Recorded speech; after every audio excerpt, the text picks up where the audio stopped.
వీక్షకులకు స్వాగతం, నమస్కారం. 2024 ఎన్నికలకు ముందు కూటమి స్పష్టంగా మెగా డిఎస్సి నిర్వహించి ఉపాధ్యాయుల నియామకాలు చేపడతామని చెప్పి వాగ్దానం చేశారు. చంద్రబాబు నాయుడు గారు సీఎంగా తొలి సంతకం కూడా మెగా డిఎస్సి ఫైల్ మీద చేశారు. అనుకున్నట్లే నారా లోకేష్ విద్యాశాఖ మంత్రిగా బాధ్యతలు స్వీకరించిన తర్వాత మెగా డిఎస్సి నిర్వహించి 16,347 ఉపాధ్యాయ పోస్టుల భర్తీకి ఎగ్జామ్స్ నిర్వహించి సంపూర్ణంగా విజయవంతంగా ఆ పరీక్షలు నిర్వహించి నిన్న నియామకాలు చేపట్టారు. ఈ మధ్యలో డిఎస్సి నిర్వహణకు ముందు వైఎస్ఆర్ కాంగ్రెస్ పార్టీ నీచమైన కుట్రపూరితమైన రాజకీయాలు చేసి మెగా డిఎస్సి నిర్వహించకుండా అడ్డం పడే ప్రయత్నం చేస్తూ కోర్టులు కూడా వెళ్ళిన సందర్భాలు ఉన్నాయి. అవన్నీ తోసిరాజని నారా లోకేష్ వివరించిన తీరు, మెగా డిఎస్సి నిర్వహించి ఉపాధ్యాయ నియామకాలు చేపట్టిన తీరు, కూటమి ప్రభుత్వం ఇచ్చిన వాగ్దానం తొలి సంతకం చేసిన ఫైలు పరిపూర్ణంగా పూర్తి చేయడం, అలాగే ప్రతి సంవత్సరం మెగా డిఎస్సి నిర్వహిస్తామని చెప్పి వాగ్దానం చేయడం.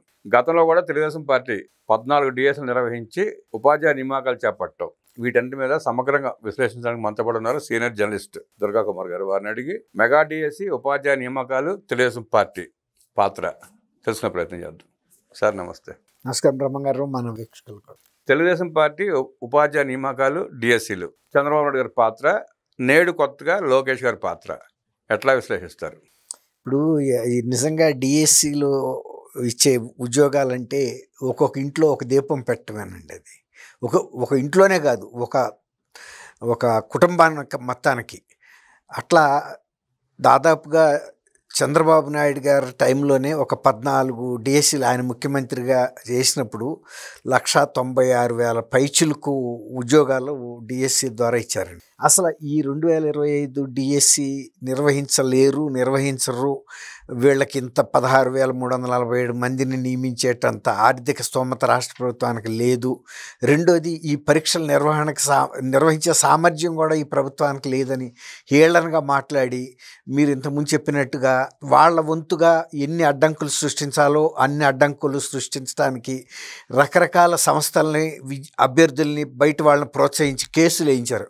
ఇప్పటికి కూడా 100 కేసులు ఉన్నప్పటికీ కూడా లౌక్యంగా వీళ్ళు ఆ కేసులన్నింటినీ తప్పించుకుంటూ, మీరు అన్నారు చూసారా, వీటన్నిటినీ తోసిరాజని వాళ్ళ దీని ప్రకారం ఒక నిబంధనల ప్రకారంగా వెళ్ళిపోయి నిర్వహించేశారు. ఇప్పటికీ ఒక్కొక్కసారి తెలంగాణలో కూడా 3-4 ఏళ్లగా ఒక్కొక్క పరీక్ష కూడా నిర్వహణ జరగకుండా చాలా జరిగిన సందర్భాలు మనం చూసాం. జరగకుండా అవే వాయిదాలు పట్టడం, కోర్టుల్లోనే పెండింగ్లో ఉండిపోయినాయి.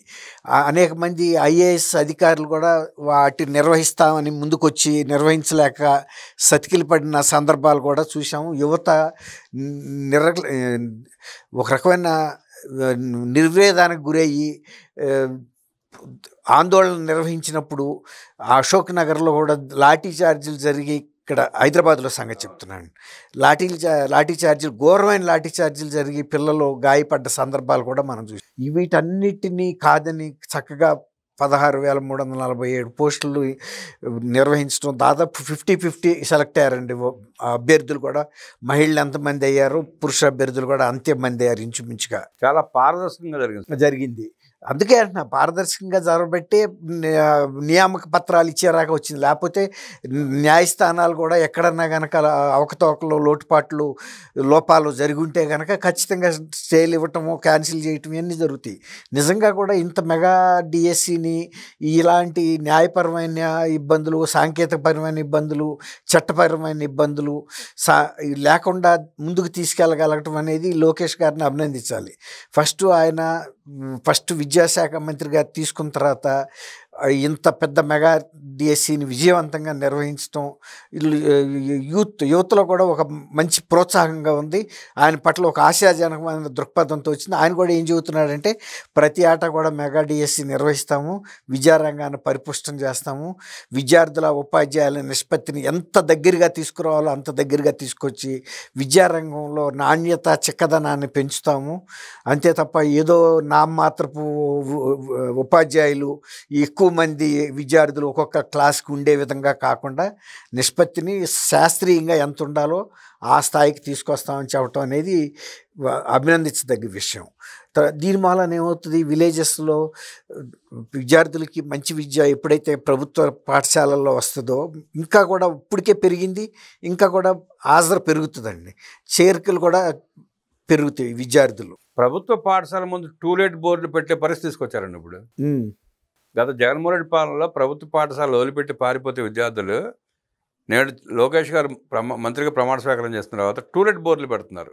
అంటే వాళ్ళకి ఇచ్చే స్కూల్ బ్యాగ్స్ కానీ స్కూల్ కిట్ కానీ పుస్తకాలు కానీ ప్రమాణాలు అత్యంత ప్రమాణాలతో చేస్తున్నారు. అవన్నీ సన్నబియ్యంతో రైస్ భోజనం పెడుతున్నారు శుభ్రంగా.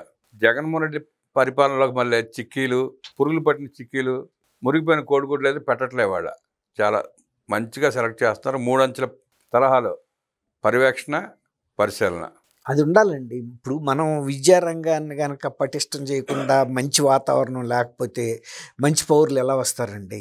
ఇప్పుడు మనం ఒక మంచి పొలంలో నాటిన పంట ఎలా ఆరోగ్యంగా ఉంటుందో, మంచి విద్యా సంస్థల ద్వారా ఎప్పుడైతే విద్యార్థులు బయటకు వస్తారో సమాజంలోనూ మంచి ఉన్నత ప్రమాణాలు వస్తాయి.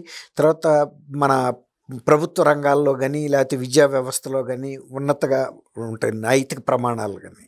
అది కావాలి. దానికి తోడు ఇవాళ వాళ్ళు ఇంగ్లీష్ మీడియం కూడా ఓరియంటేషన్ ఎప్పుడో ఇచ్చారు టీచర్స్కి. చంద్రబాబు నాయుడు గారు టైం నుంచి ఇచ్చారు. ఎవరైనా ఇంగ్లీష్ మీడియం కోరుకున్న వాళ్ళకి ఆ రోజు నుంచి కూడా ఆప్షన్స్ కూడా అట్లా ఓపెన్. మనకు సెకండ్ లాంగ్వేజ్ హిందీ, ఇంగ్లీష్ ఎప్పుడూ ఉన్నాయి. ఏది కాండి అది మీడియం కూడా పెట్టారండి చంద్రబాబు నాయుడు గారు. మీడియం ఉండి తర్వాత వాళ్ళకి ఆప్షన్ కూడా ఇచ్చారు. ఇవాళ ఏదో కొత్తగా మేమే పెట్టామని కొంతమంది సొక్కాలు చించుకున్నారు. అంటే ప్రకటనల పేరుతో ఆ విద్యార్థులను ఆ తల్లిదండ్రులను మోసం చేసి పప్పం గడుపుకున్నాడు తప్ప చేసిన అదే అంటున్నా. అది ఇంతకుముందు అసలు టీచర్స్ని ట్రైన్ చేయడానికి కూడా కొన్ని ఇన్స్టిట్యూషన్సే పెట్టారు ప్రతి జిల్లాకి. ఇంగ్లీష్ మీడియంలో వాళ్ళని బాగా ఇది చేయటానికి, తర్ఫీదు ఇవ్వటానికి. అసలు ఇంకోటి బీఈడీ చదివిన వాళ్ళే కాబట్టి వీళ్ళంతా ఇంగ్లీష్ మీద అవగాహన ఉంటుంది. ఇంకా కూడా మీడియంలో చెప్పడానికి, ఇంగ్లీష్ ఫ్లో పెంచడానికి భాష పరంగా కూడా ఈ ట్రైనింగ్ ఇచ్చారు. ఇంగ్లీష్ మీడియం ప్రాబ్లం కదా సార్ మనకి ఇక్కడ. సిబిఎస్ఈ అని, ఐబీ అని ఇట్లాంటి కరికులమ్స్ తీసుకొచ్చి, ఐసిఎస్ తీసుకొచ్చి సడన్గా ఆ ఉపాధ్యాయులను బోధించమంటే వాడు ట్రైనింగ్ లేకుండా, ప్రాపర్ ట్రైనింగ్ లేకుండా ఏం చెప్తారు వాళ్ళు? అతను ఏంటంటే నాడు నేడు అని చెప్పి ఏదో పిచ్చి పిచ్చి పనులు చేపట్టి ప్రజలు మొబ్బపెట్టే ప్రయత్నం చేశారు తప్ప ఏం లేదు. బైజూస్ అన్నాడు, ట్యాబులు పెట్టి 1000 కోట్లు దోచుకున్నారు. వాళ్ళ బైజూస్ కంపెనీ కూడా ఐపీ పెట్టి పారిపోయింది. దాని మీద బోల్డ్ కేసులు ఉన్నాయంట. అట్లాంటి వ్యవహారాలు వాళ్ళకి ఏం లాభమో ఇప్పుడు సేమ్ అండి. లిక్కర్ కుంభకోణం ఎట్లాంటిదో ఈ కంప్యూటర్స్, ల్యాప్టాప్స్, తర్వాత ఐప్యాడ్స్ ఇవన్నీ కూడా ఇదంతా కుంభకోణం. కంపెనీలతో కుమ్మక్కయ్యి పెద్ద ఎత్తున దోసు తిన్నారు. పనికిరాని అవుట్డేటెడ్ ఇవన్నీ తీసుకొచ్చి విలేజెస్లో పిల్లలకి ఇచ్చారు. అవి ఎందుకు పనికిరాలేదు. తర్వాత దానికి సర్వీసింగ్ అని బ్యాకప్ ఉండాలి కదండి. ఆ తర్వాత ఒకేసారి ఇవన్నీ కూడా ఇవ్వటం కరెక్ట్ కాదు. ఇప్పుడు ఇవాళ ఇంటెలిజెన్స్, ఆర్టిఫిషియల్ ఇంటెలిజెన్స్ కూడా ప్రభుత్వం లోకేష్ బాబు వచ్చిన చేస్తున్నారు. అది అక్కడ విజయనగరం లాంటిది వెనుకబడిన జిల్లాల్లో కూడా పెట్టారు. అట్లా స్లోగా పిల్లల్ని అడాప్ట్ చేయాలండి, దానికి అలవాటు చేయాలి. అంతేగాని ఒకేసారి పెద్ద పెద్ద అంశాలు తీసుకొస్తే మింగలేరు. అవును, వాస్తవం. అది అన్నప్రాసన రోజే ఆవకాయ బద్ద మింగబోరు అంటారు చూసారా.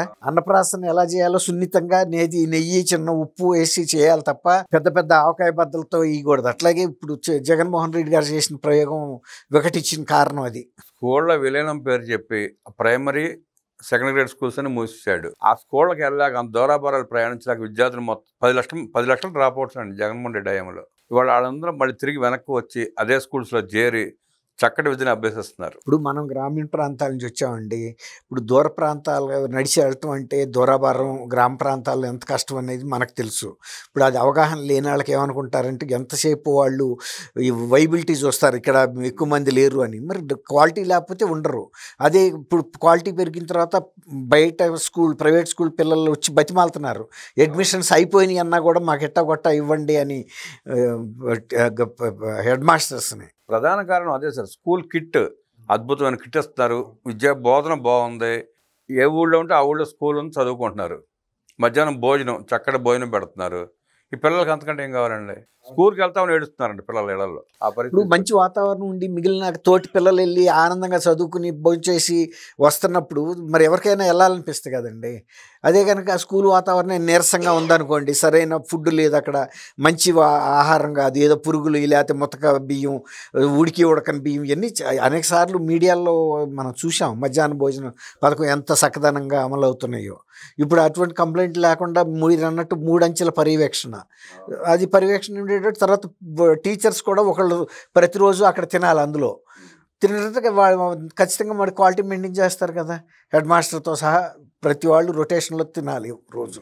జగన్మోహన్ రెడ్డి పాలనలో విద్యా వ్యవస్థను నాశనం చేసి వేల కోట్లు దోచుకుంటే ఆ శాఖ మార్చుడు బోత్స సత్యనారాయణ ఉపాధ్యాయుల బదిలీల పేరిట ఒక్కొక్క ఉపాధ్యాయుడి దగ్గర నుంచి 5 లక్షలు తీసుకుని వాళ్ళని మోసం చేసి ఆ వ్యవస్థని సర్వనాశనం చేస్తే ముళ్ళ కిరీటం లాంటి ఆ విద్యా వ్యవస్థను చేపట్టి నారా లోకేష్ బాధ్యతలు తీసుకున్న తర్వాత విద్యా వ్యవస్థ ప్రక్షాళన చేసుకుంటూ మెగా డిఎస్సి నిర్వహించి 16,347 పోస్టులు పరీక్షలు జరిపించి ఆ ఉపాధ్యాయ నియామకాలు చేపట్టి విద్యా వ్యవస్థని అద్భుతంగా తయారు చేసిన నారా లోకేష్కి అభినందనలు అంటూ విశ్లేషించిన సీనియర్ జర్నలిస్ట్ దుర్గా కుమార్ గారికి ధన్యవాదాలు తెలియజేస్తూ నమస్కారం.